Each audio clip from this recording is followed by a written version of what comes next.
তিনি বলেছেন এই হরের নাম হরের নামৈব কেবলম কলৌ নাস্তেব নাস্তেব নাস্তেব গতির অন্যথা। এই একমাত্র হরিনাম বলো, হরিনাম বলো, হরিনাম ছাড়া গতি নাই, গতি নাই, আর অন্য কোনো উপায় নাই। শুধু হরিনাম করলে তুমি ভগবানকে লাভ করতে, এত সেই হরিনাম করতে গেলে হরির ভক্তগণের পূজা করতে হবে। ভগবান বলছে আমার পূজা করবে, তার আগে আমার ভক্তের পূজা করবে। আমার ভক্তের পূজা আমা হইতে বলো, সেই বহু বেদে ভাগবতে কইলা বলো। ভাগবতে বলছেন যে প্রথমন্ত গুরু পূজ্য, সর্বপ্রথমে তুমি যদি আমার পূজা করতে চাও, তোমার গুরুদেবকে আগে পূজা করো।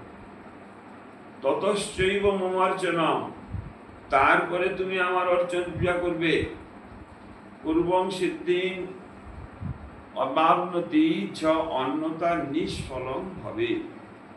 এই বিধি অনুসারে যদি তুমি করো, তুমি আমাকে লাভ করতে পারবে, অন্যথা তোমার এই সাধন ভজন বিফল হয়ে যাবে, কোনো কাজে লাগবে না। জেনে আমাদের এই কলিকালে গুরু বৈষ্ণবের আনুগত্য থেকে তাদের উপদেশ নির্দেশ পালন করে আমরা যদি একটু হরিনাম করতে পারি, তাহলে আমরা গন্তব্যস্থলে পৌঁছে যেতে পারি। এর মধ্যে নিজের কায়িক পরিশ্রমের অর্থ করি কিছু গুরু গৌরাঙ্গ ভক্তদের সেবায় লাগালে, তাহলে হয় কি সুকৃতি পুষ্ট হয়। সু মানে ভালো, কৃতি মানে কর্ম, যে কর্ম করলে সুকৃতি লাভ করা যায়। সুকৃতি বলতে জাগতিক যে কর্ম আমরা করি, দান ধ্যান করি, এই দান ধ্যান কর্মের দ্বারা আমাদের পূর্ণ সঞ্চয় হয়। আর যদি কোনো ভগবত ভক্তের হাতে কিছু তুলে দিই, তার দ্বারা সেই ভক্ত যখন ভগবানের সেবায় লাগায়, তখন হয়ে যায় আমাদের সুকৃতি। ধরুন আপনি ট্রেনে যাচ্ছেন, ভিখারি উঠেছেন, তাকে 10 টাকা দিয়ে দিলাম। একজন মদ মাতাল, সে ভিক্ষা করছে, তাকে আপনি 10 টাকা দিয়ে দেবেন। আর কোনো মঠ মিশন থেকে কোনো গুরুদেব আদেশ করেছে জীবের কল্যাণের জন্য দাঁড়িয়ে দাঁড়িয়ে গিয়ে ভিক্ষা মাগো, তারা তাদের সামর্থ্য অনুসারে যা কিছু দেবে, সেই অর্থে তারা ভগবত সেবা হবে, আর সেই মহাপ্রসাদ ভক্তকে সেবা হবে। এতে যারা যা কিছু দান ধ্যান করবে, তার দ্বারা তাদের কল্যাণ হবে। এই কারণে যে ভগবত সেবায় লাগলো যে পয়সাটা, সেই পয়সাটা স্বীকৃতি হবে। একটা 10 টাকা দানে পূর্ণ হয়েছে, আর একটা 10 টাকা দানে পাপ হয়েছে, আর একটা 10 টাকা দামে স্বীকৃতি হয়েছে। পাপের ফল নরক ভোগ, পুণ্যর ফল স্বর্গভোগ, আর স্বীকৃতি ফল ভগবান গোলকপতি ভগবান শ্রী গোলক বিহারী পাঁচ কর্ম, গোলক ধামে তার স্বরূপে সবার হয় গোলকেতে স্থিতি। আমরা সেখানেই ছিলাম, কিন্তু আমরা কিছু ভুল ত্রুটি করাতে কৃষ্ণচরণ অপরাধ হওয়ার জন্যে আমাদের হয়ে গেছে সংসার। অপরাধী ব্যক্তিকে যেমন জেল কাটতে হয়, আর এই মহামায়া কারাগার, এটা এই সংসারটা এখানে সে কোন জীব না কৃষ্ণ বলি, সেই জীব অনাদি বহির্মুখ, অতএব মায়াকারে দেয় সংসার আদি দুঃখ। সংসার আমরা যাদের লাভ হয়েছে, সংসারে কি প্রকৃত সুখ আমরা পেয়েছি? সংসারে শুধু দুঃখে ভরা। ওরে মন ভালো নাহি লাগে সংসার, যে সংসারের জনম মরণ জরা। এই সংসারের জন্ম হলে মৃত্যু হবেই, আর জরা ব্যাধি আক্রমণ করবে। জনম মরণ জরা যে সংসারে আছে ভরা, তাতে কি বা আছে বলসা? এতে শুধুমাত্র ইন্দ্রিয় তর বনসার প্রতি করি কত দুরাচার, শেষে লবে মরণ নিশ্চয়। মরণ সময়ে তারা উপায় হইয়া হারা অনুতাপ অনলে জড়িত। কুকুর আদি পশু প্রায় জীবন কাটায় হায়। সাধারণ পশুর সঙ্গে আমাদের তফাৎটা কি? ধর্মে না হীনা পশুরই সমান। ধর্মহীন ব্যক্তি যারা ধর্ম যাজন করে না, পূজা পাঠ করে না, ভগবানের নাম করে না, তারা পশুর সঙ্গে সমান। কেন শাস্ত্রে এই কথা বললেন? না, পশু তার বুদ্ধি নেই, জ্ঞান নেই যে ঈশ্বরের আরাধনা করলে, তার ডাকলে আমার কল্যাণ হবে, তার জন্য তারা পারে না, করেও না।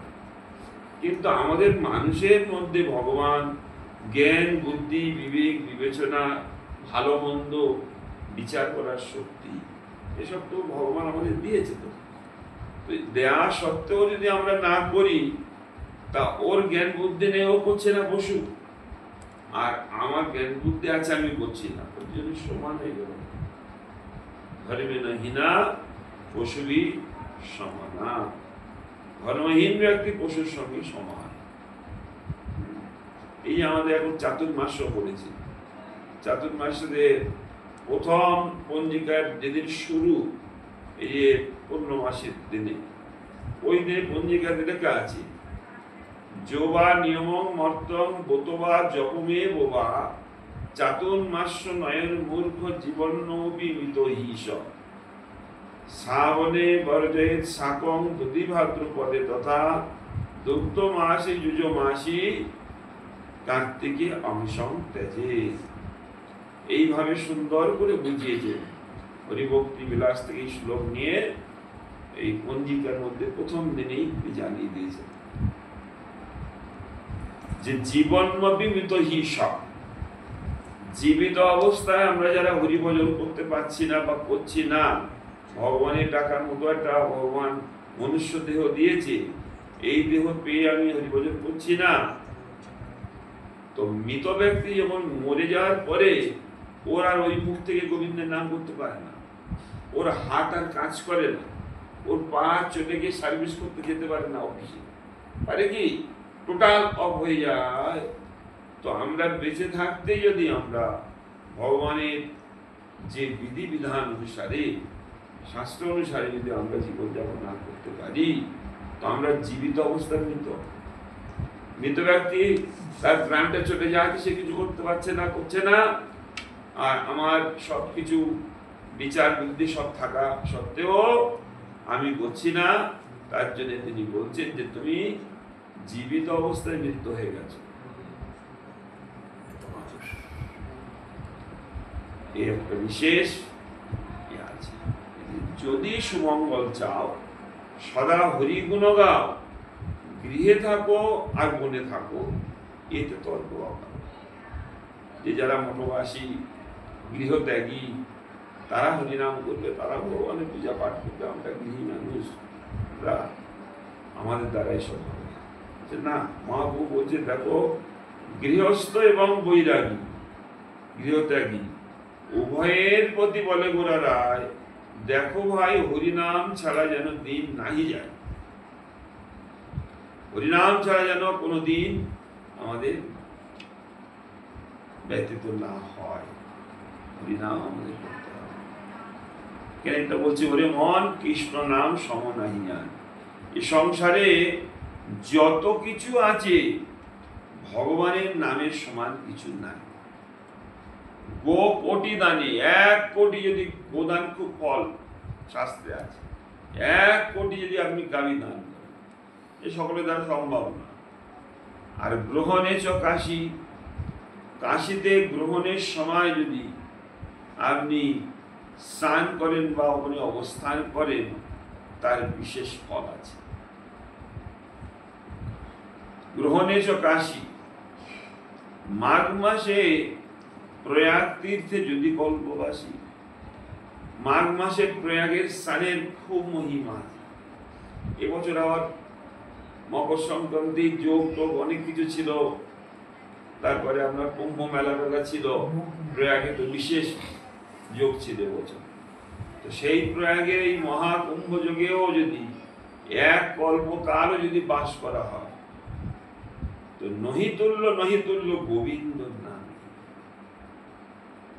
এতে অনেক পুণ্য হবে তোমার। তাই বলে গোবিন্দ নামের সমান না। তুমি ঘরে বসে যদি বাসন মাজতে বাজতে, রান্না করতে করতে, এই ঘর মোচামুচি করতে করতেও যদি মুখে কৃষ্ণ নাম করা হয়, তার যে মহিমা শাস্ত্রে দিতে না রে সীমা, তাহার মহিমা দিতে না রে সীমা। এত মহিমা আছে কলিকালে, বিশেষ করে কলিকালে। কলিকালে হাতে করো কাম আর মুখে করো কৃষ্ণ নাম, এর দ্বারা তুমি উদ্ধার হবে। আরো যদি কেউ উচ্চস্বরে করে, জোরে জোরে কীর্তন, অনেক সময় মানুষ কেউ সিনেমা দেখে এলো, সেই গানটা হয়তো একটু আধা আধা মুখস্থ হয়েছে, খুব ভালো লেগেছে, তা কাজকর্ম করতে করতে সেই গান করছে। হ্যাঁ, বুঝে না, ভগবানের নাম করো। অন্য কিছু যদি না মুখস্থ থাকে তো এই মহামন্ত্র হরে কৃষ্ণ কৃষ্ণ কৃষ্ণ হরে হরে, হরে রাম রাম রাম হরে হরে, সুর করে আপনি এই গান কীর্তন করতে থাকুন আর রান্না করুন, দেখবেন তরকারি রান্নাও টেস্ট পাল্টে যাবে, সেও খুব ভালো লাগে। আর ভগবানের নাম করে করে রান্না করবেন, আর সেই প্রসাদ যদি ভগবানকে ভোগ লাগান, ভগবান প্রীতিশীল পাবেন। আপনার নামে কত মহিমা। ধর্ম কর্ম তপ ত্যাগ ধ্যান জ্ঞান গত যা, কিছু নহে নামের সমান। যত দান ধ্যান ব্রত তপস্যা, যত কিছু যোগ্য অনুষ্ঠান করুন না কেন, নাম সর্বোপরি। ভগবানের নামের এত মহিমা ভগবান কলিযুগে দিয়েছে। লেখা আছে নাম নামকারী বহুদা নিজ সর্বশক্তি। ভগবানের অনেক নাম আছে, কৃষ্ণ গোবিন্দ রাম নৃসিংহ জনার্দন, বহু নাম আছে। এই এত এত নাম আছে, এই নামে ভগবান নামের মধ্যে নিজ সর্বশক্তি অর্পণ করেছে। তত্রাগত নিয়ম স্মরণীন কাল, আবার সেটা এই কলিকালের জীবের জন্য কোনো বাদ বিচার রাখেনি, কোনো কালাকাল বিচার রাখেনি। যে কোনো পরিস্থিতির মধ্যে থেকে সূচি অসুচি দেহ সে হরিনাম জপ করতে পারবে, কীর্তন করতে পারবে। সংখ্যা নাম যখন জপ করা হয়, তখন আমরা পবিত্র কাপড় টাপড় পরিধান করে ঠাকুরের জপ করি, পূজা করি ইত্যাদি, এটা ঠিক আছে। কিন্তু আপনি বাথরুমে গিয়েও আপনি মহামন্ত্র কীর্তন করতে পারেন, এই দেওয়া আছে শাস্ত্রে। স্বয়ং ভগবান চৈতন্য মহাপ্রভু তিনি হরিনাম করতেন জগৎবাড়ির শিক্ষা দেওয়ার জন্য, নিজের নাম নিজেই কীর্তন করেছেন, করে আপনি আচরি ধর্ম জীবের শেখা। এমন অভ্যাস হয়ে গেছে, বাহ্য কীর্তন করছে, তখন জীব ভাইতে হরিনাম হচ্ছে, হরে কৃষ্ণ কৃষ্ণ কৃষ্ণ হরে হরে, হরে রাম রাম রাম হরে হরে। তো উনি বলছে এরকম টাইমে তো হরিনাম হচ্ছে, বড় জিহ্বাটা তো দুষ্টু, তো জিহ্বাটা ভালো করে কামড়ে আত্মার বাহ্য কীর্তন করে বেরিয়ে আসছে। গোপাল নামে একটা ছেলে ছিল, জিজ্ঞাসা করছে মহাপ্রভুকে, প্রভু আপনি এরকম ভাবে আসছেন কেন জিহ্বাটা কামড়ে নিয়ে? বলে দেখো না কি দুষ্টু জিহ্বা, আমি বাহ্য কীর্তন করছি, ও সেই সময় হরিনাম করছে, হরিনাম করতে দেবো না বলে আমি জিহ্বাটা কামড়ে নিয়ে আছি। তখন বলছেন প্রভু আপনি জীবের কল্যাণের জন্য এত কিছু করলেন, আর এইটা কেন নিয়ম রাখলেন প্রভু? যদি বাহ্য কীর্তন করতে গিয়ে মানুষের স্ট্রোক হয়ে মারা যায়, তখন তো তার অকল্যাণ হয়ে যাবে। আপনি ওই বিচারটা রাখবেন না, আপনি সব সময় যেন হরিনাম করতে পারেন, খাইতে শুইতে যথা তথা নাম লয়। হ্যাঁ, শয়নে স্বপনে কিবা জাগরণে অহর্নিশ চিন্ত কৃষ্ণ বলো বলো। এইভাবে তো মহাপ্রভু তুমি তো ঠিক বলেছ, বল তুমি তো সাধারণ নহে, তুমি তো আমার গুরুর কাজ করেছো, এত ভালো একটা কথা বলেছো, আজকের থেকে তুমি আমার গুরু। সেই গোপালের নাম হয়ে গেল গোপাল গুরু গোস্বামী। গোপাল গুরু গোস্বামী। সে বাচ্চা হলেও সে খুব সিদ্ধান্তমূলক ভালো একটা কথা বলাতে মহাপ্রভুটা গ্রহণ করে নিয়েছেন, নিয়ে বলছে তুমি সত্যিই ভালো কথা বলেছ। মানুষের তো নিঃশ্বাসে বিশ্বাস নেই, মানুষ কত দেখা যায় খেতে খেতে মারা যাচ্ছে, বাড়ি থেকে গমন পেতে রাস্তা যেতে না যেতে পড়ে গিয়ে ওখানে শেষ। বাহ্যকৃত্য গিয়ে যদি স্ট্রোক হয়ে যায় তো ব্যস্ত। কলিকালের পক্ষে মহাপ্রভু খুব সুন্দর। আমরা আমাদের বন্ময় কম, চিত্ত চঞ্চল, মন স্থির নেই, আমরা ধ্যান ধারণা তপস্যা করতে পারবো না, আমাদের এই মন চঞ্চল নয়। মহাপ্রভু বলছেন না চোগাও ভক্ত সঙ্গে করহ কীর্তন। দশে মাস পাঁচে নিজ দাঁড়েতে বসিয়া কীর্তন করো সবে হাতে তালি দিয়ে। তালি দিয়ে কীর্তন করবো, বাদ্যযন্ত্র কিছু নেই তো হাতে তালি দিয়ে হরে কৃষ্ণ হরে কৃষ্ণ কৃষ্ণ কৃষ্ণ হরে হরে হরে রাম হরে রাম রাম রাম হরে হরে। বাড়িতে কথা আছে ওই কজন মিলেই করো। নিজে দাঁড়িয়ে বসিয়া দশে পাঁচে উঠে কীর্তন করো সবে হাত।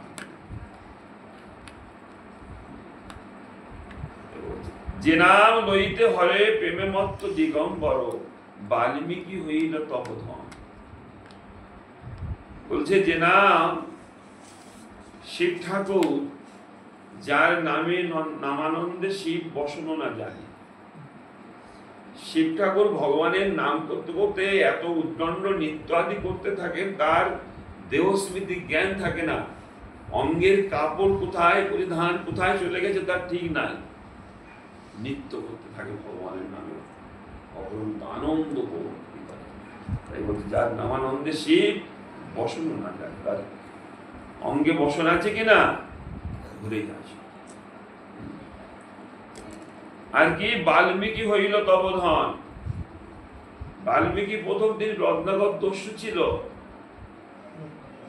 নারদ মুনির কৃপাতেই তিনি পরিবর্তন হয়ে গেলেন। নারদ মুনি বলছে যা হয়েছে হয়েছে, অনেক তো পাপ করেছো, জীব হত্যা করেছো, জীবহিংসা করেছো, যাকে তুমি হরিনাম করো তোমার ভগবান সব অপরাধ থেকে ক্ষমা করে। বাল্মীকি ঋষি তিনি রাম নাম, যে এই রাম নামটা জপ করতে পারছে না, মুখে উচ্চারণ হচ্ছে না, ছলে বলে কৌশলে সাধু সন্ন্যাসীর আমরা সম্মান করব, পূজা করব। কেন? তারা আমাদের এই সংসার থেকে উদ্ধার করার জন্য জগতে এসেছেন, তারাই কেবলমাত্র আমাদের সৎ মার্গ প্রদর্শন করা। নারদ মুনি বলছেন তুমি বলো তো রাম, রাম শব্দটা উচ্চারণ করতে পারছে। সম্মুখে দেখলেন একটা গাছ শুকিয়ে গেছে, মরে গেছে গাছটা, এটা কি বলো তো দেখি, এটা একটা মরা একটা গাছ। এই মরা গাছ বলতে পারবে তুমি? মরা মরা মরা গাছটা মরা মরা বলতে পারবে না? হ্যাঁ, কেন পারা যাবে? উল্টা নাম করলেন, তাতে তার সিধা নাম এসে গেল, মরা মরা মরা মরা মরা মরা মরা মরা মরা মরা। মরা মরা করতে গেলে অসংখ্য বার করতে থাকুন আপনি, রাম রাম আসছে লাস্টে, মরা মরা মরা রাম মরা রাম। হ্যাঁ, মরা মরা শব্দ বলতে বলতে রাম রাম এসে যাচ্ছে। ভগবান রামচন্দ্র ত্রেতাযুগে তিনি এসেছিলেন, তার আসার 60,000 বছর আগের কথা এই বাল্মীকি ইতিহাস। তো এই নাম জপ করে তিনি এমন শক্তি, এমন সাধন শক্তি তিনি লাভ করলেন, যে রামচন্দ্র আসার 60,000 বছর আগে রামায়ণ রচনা হয়ে গেল। যেমন ভাবে তিনি রচনা করলেন সেইভাবেই ভগবান ধরিত্রী জন্মগ্রহণ করে সেইভাবে লীলা করলেন।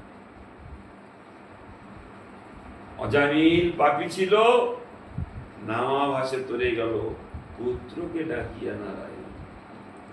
নিজের ছেলে নারায়ণের নাম রেখেছিলেন, কিন্তু নামটা ছিল নারায়ণ, কিন্তু নিজের পুত্রের নাম, তাতে তার কল্যাণ। তাহলে বাল্মীকি হইল তপধন,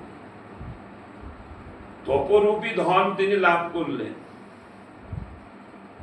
এর চেয়ে বড় ধন আর কিছু নাই। কেউ ব্যবসা বাণিজ্যে চাকরি বাকরি করে অনেক ধন কামায়, কিন্তু ওর চেয়ে বড় ধন তপধন, সাধন করে যিনি লাভ করেন ভগবান ভক্তি রূপী ধন। বলছেন যে প্রেম সব থেকে বড় জিনিস, প্রেম ধন বিনা জীবের দারিদ্র জন। যার প্রেম নাই সে সব থেকে দরিদ্র। ধনীকে তাহলে যার প্রেম ধন আছে। সম্পত্তির মধ্যে কোন সম্পত্তি শ্রেষ্ঠ করে মানি, রাধা কৃষ্ণের প্রেম যার সেই বড় ধনী। রাধা কৃষ্ণের চরণে যার প্রেম ভক্তি হয়েছে সেই সব থেকে বড়। শ্রীধর পণ্ডিত মহাপ্রভুর লীলাতে দেখা যাচ্ছে যে যতক্ষণ বৃষ্টি হয় তার ঘরে ততক্ষণ বৃষ্টি পড়ে। ঘরে শুয়ে থাকলে চাঁদের আলো দেখা যায়। মানে খড়টা দেখ, খড়ের ঘর ছিল আগে গ্রামগঞ্জে দিয়ে, খড় যে কিনে সুন্দর করে ছেয়ে রাখবে সুন্দর করে, ওটাও তার প্রতি বছর সম্ভব হতো না। আর মহাপ্রভু তাকে বলছে তুমি সবথেকে বড় ধনী। কোন দৃষ্টিতে কিভাবে বললেন তিনি? মানুষ কত লক্ষ লক্ষ টাকা খরচা করে পূজা করে মন্ত্র করে ডেকে পাচ্ছে না, তাকে খেতে দিতে পারছে না। আর শ্রীধর পণ্ডিতের কাছে মহাপ্রভু গিয়ে বলছে এই থোরটা কত? না 2 পয়সা। 2 পয়সা, 1 পয়সা বলছে, আর ব্যাগের মধ্যে ঢুকিয়ে দিচ্ছে। না ঠাকুর, আমি নাম করি তো, আমার দোকানে একদম দামাদামি করতে সময় নষ্ট, ততক্ষণ তো হরিনাম করতে পারি আমি। হ্যাঁ বলছে মহাবনা 1 পয়সা বেশি দেবো না। দুজনে 2 দিকে ধরে টানাটানি হচ্ছে। একজন বলছে আমি দেবো না এই দামে, আর বলছে না তোমারটাই নেবো, আমার দিতে হবে। ভক্তের দ্রব্য বহু কারি কারি খায়, কেড়ে নিচ্ছে, আর অভক্তের দ্রব্য বহু উলটিয়া না চায়, ফিরে তাকিয়ে দেখে না। উদাহরণ আছে আমাদের শাস্ত্রে ওই দুর্যোধনের উদাহরণ, যে কৃষ্ণ নাকি ওদের বিচার ছিল কি কৃষ্ণ পেটু, মাখন চুরি করে খায়, লোভী, লোভী, এমন চটপটে চটপটে যা দেখলেই খেতে ইচ্ছা হবে, জিভে জল এসে যাবে, সেসব জোগাড় করে ওকে খাইয়ে দিয়ে আর আমাদের কার্য সিদ্ধি করে নেবো একদম। ওই যেন আমাদের দলে থাকে, আমাদের পক্ষে থাকে। এত কিছু করে সোনার থালায় সাজিয়ে দিয়ে যাবে, দেখার মতো সব ভালো ভালো জিনিস, মালপুয়া, গজা, পকুড়ি, চটকি। সে বলছে সত্য কথা বলছি, একটু কিনে মানে ক্ষুধা নেই, একটা কিছু খাবো যে সেইটুকুই আমার জায়গা, অন্য কোনো সময় এসে বলে ওখান থেকে চলে। এই রাস্তার এপার আর ওই পারে বাড়ি, এপারে ধৃতরাষ্ট্রের বাড়ি আর ওপারে বিদুরের বাড়ি। 1 মিনিটের রাস্তা যেতে যেতে খিদা হয়ে গেল। ওই বাড়ি গিয়ে একদম এত খিদা, বসতে জায়গাটাকে দেওয়ার জন্য ব্যস্ত হয়ে গেছে। কৃষ্ণ এসছিল, বলে ওগুলো করতে হবে না, আমার খুব ক্ষুধা লেগেছে, তুমি পারো তো আমাকে কিছু খেতে দাও। আর সে বিদুর রানী কি দেবে ভেবে পাচ্ছে না, যেটাকে খুলছে দেখছে সব পাকা, কিছু নাই।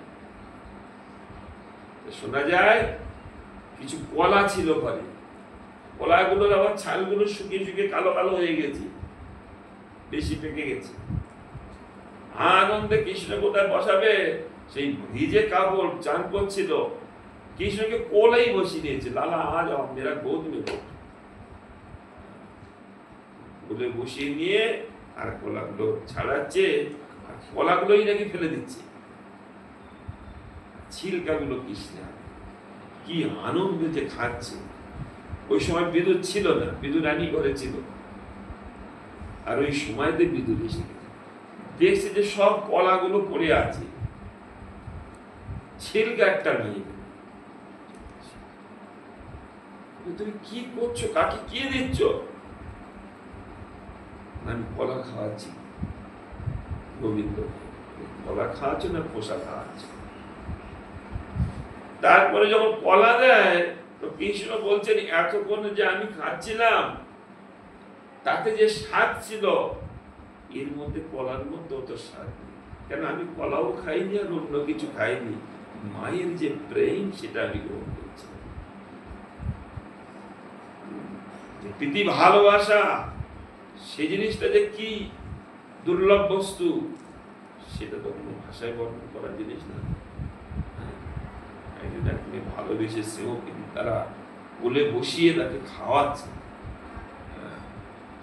সেও বলছে না তখন যে আমাকে কলাটা ফেলে দিয়ে খোসাটা দিচ্ছে, তা না, ওইটি ভগবান দেখাচ্ছেন যে প্রেম এমন একটা দুর্লভ বস্তু, প্রেম ভক্তি এমন দুর্লভ বস্তু, তার উপরে আর কিছু নাই। ভগবানকে বশীভূত করে দেওয়া যায় প্রেমের দ্বারা, ভগবানকে বাঁধা যায়। প্রেম এমন একটা দুর্লভ বস্তু। প্রেম ভক্তি যা হইতে অবিদ্যা বিনাশ হয়ে যাতে বেদে গায় যাহার চরিত্র, সেই প্রেম ধর গুরু বৈষ্ণবদের কাছে আছে। তেনারা কৃপা করে তাদের সেবা করলে তারা যদি সন্তুষ্ট হয়ে যায়, তো সেই প্রেম পাওয়াটা আমাদের কাছে সহজ, সেটা তাদের হৃদয়ের ধন। কৃষ্ণ সে তোমার, কৃষ্ণ দিতে পারো তোমার শপথি আছে। বৈষ্ণবের কৃষ্ণ, ভক্তের ভগবান। যদি প্রশ্ন আসে ভগবান কার, খুব বড় রাজার ভগবান, খুব উচ্চ কোটি কুলে জন্ম ব্রাহ্মণ তার ভগবান, না ভগবান হিন্দু, না ভগবান খ্রিস্টান, না ভগবান বৈশ্যের, না শূদ্র, কার? ভগবান কারণ ভগবান ভক্তের ভগবান। সে যেই গুলে যে অবস্থা থাকবে, সে যদি ভক্ত হয় ভগবান তার। অজামিল পাপী ছিল, নামা ভাসে তরে গেল, পুত্রকে ডাকিয়া যে নামে সাত পেট টম্বরে ফিরয়ে গে দেব ঋষি নারদ গোসাই। নারদ মুনি বিনা যন্ত্রে নাম করতেন। নারদ মুনি বাজায় বিনা রাধিকা রমনা। সত্য ভাঙা মত ছলে কৃষ্ণ সঙ্গে করি তুলে দেখাইল নামের বড়াই। একটা ৩৫টি যজ্ঞ করেছিলেন। সত্যভামার ইচ্ছা ছিল কৃষ্ণের প্রিয় কি করে হওয়া যায়। তো নারদ মুনি বলছে, তাহলে তুমি যদি কৃষ্ণের প্রিয় হতে চাও, তাহলে প্রতি ৫ জনে একটা ২৫টি যজ্ঞ করতে হবে। তাহলে যজ্ঞ করলে তুমি পতিকে লাভ করতে পারবে।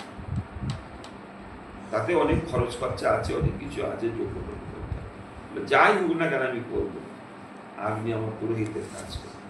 আর ভগবান নারদ মুনিকে ইশারা করে দিয়েছে, তুমি ভালো করে পরীক্ষা নিও, আমি নামের মহিমা জগতে প্রকাশিত করব। কায়দা করে খুব সুন্দর করে যজ্ঞ হয়ে গেছে। তো যজ্ঞ করলে, পূজা করলে, পাঠ করলে, গুরু বৈষ্ণব কারো গিয়ে আসলে একটু দক্ষিণা দিতে হয় নিয়ম। হ্যাঁ, তো বলছে দেবী তুমি তাহলে, আমার তো কাজ শেষ হয়ে গেছে, তুমি কি দক্ষিণা দেবে? আপনি যা চাইবেন আমি দেবো, আমি খুব প্রসন্ন। হ্যাঁ, আপনি যা চাইবেন আমি তাই দেবো। কারণ ভগবান গোবিন্দ যার স্বামী, তার কি বাড়ির কোনো অভাব আছে? যা চাই তা বলছে দেবী এই যজ্ঞের নিয়ম হলো, যদি তুমি পরিপূর্ণভাবে ভগবানকে লাভ করতে চাও, তোমার এই সংসারে সব থেকে প্রিয় বস্তু তুমি দান করো, সব থেকে প্রিয় বস্তু তুমি দান করো। তো বলছে ভগবান কৃষ্ণ ছাড়া তো আমার প্রিয় কেউ নেই। তো প্রিয় বস্তু দান করলে তবে এই যজ্ঞের পূর্ণ ফল লাভ হয়। তো কৃষ্ণকেই দান, কৃষ্ণকে পাওয়ার জন্যই যজ্ঞ, কৃষ্ণকেই দান। বলে প্রভু এতক্ষণ যজ্ঞ করেছি, খুব খিদা লেগেছে, চলুন রুটি আর চাটনি বানান, এখন তো আপনি আমার হয়ে গেছে। কৃষ্ণ বলছে হ্যাঁ সত্যি তো, আমাকে তো বেঁচে দিয়েই দিয়েছে দক্ষিণা রূপী, চলো তোমার সঙ্গে যাই। সত্য বাবা বুঝতে পারেনি ব্যাপারটা কি।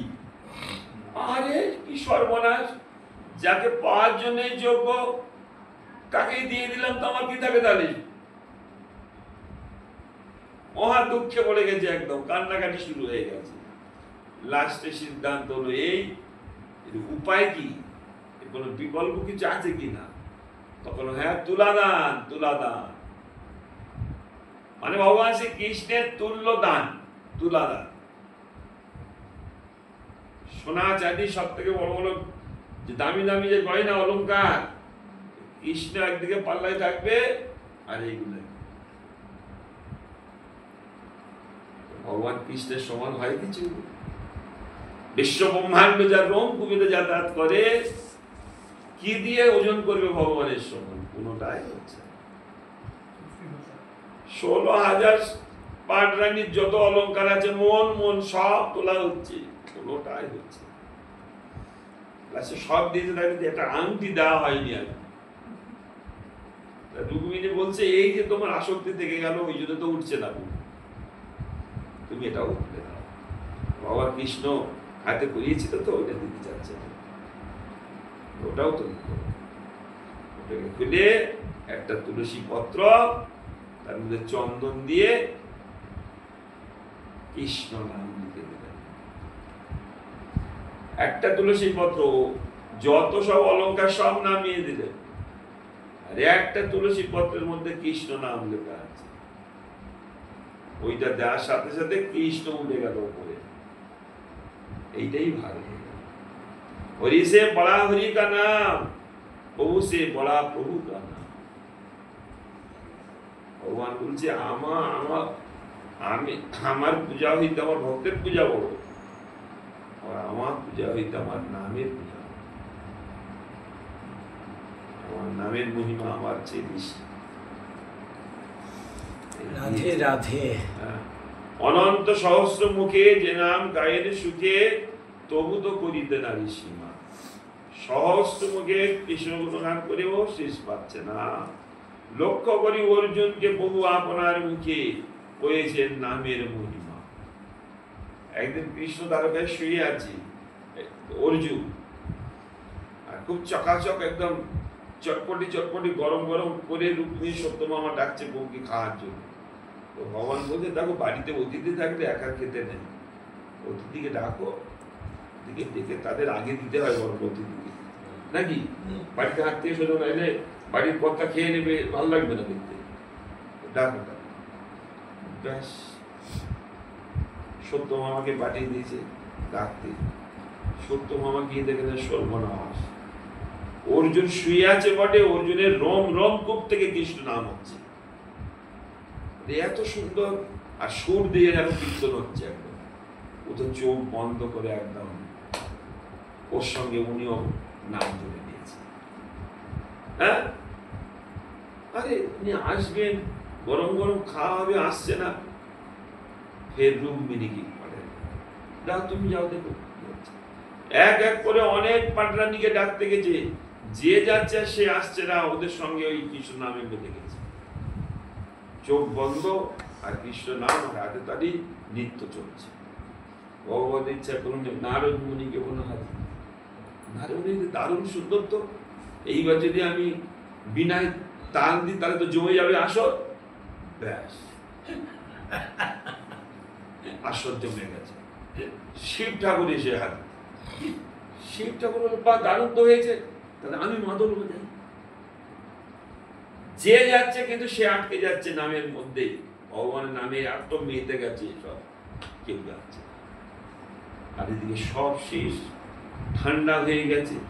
ভগবান যে ব্যাপারটা কি রে, যে যাচ্ছে সে আসছে না, তখন ভগবান নিজেই চলে, তার নামের প্রভাবে নাম নামীকে খিঁচে নিয়ে চলে আসছে। সেখানে গিয়ে দেখে না সব আমার নাম করছে, কি ব্যাপার, সব আমাকে খেতে দেবে, আর সব এখানে কৃষ্ণ। দেখছে গভীর নিদ্রাতে আছেন অর্জুন, আর রোম রোম করতে ভগবান গোবিন্দ নাম করছে। এর বলছে, লক্ষ্য করি অর্জুনকে বহু আপনার মুখে কয়েছেন নামের মহিমা, নামের মহিমা তিনি কীর্তন করেছেন। প্রেমানন্দে কহে মন, কৃষ্ণ বল অনুক্ষণ, দুর্বাসনা ছাড়িয়া হৃদয়, হৃদয়ে দুর্বাসনা আদি পরিত্যাগ করে প্রেমে উচ্চ নাম করি, অবশ্য পাইবে শ্রীহরি, নাম আর নামই ভিন্ন নয়। নাম এবং নামী, নাম বহু, এ কোনো ভিন্ন বস্তু মানে, যেই নাম সেই কৃষ্ণ, ভজ নিষ্ঠা করি, নামের সহিত আছে আপন শ্রী ভগবান, নামের সহিত রাধে রাধে।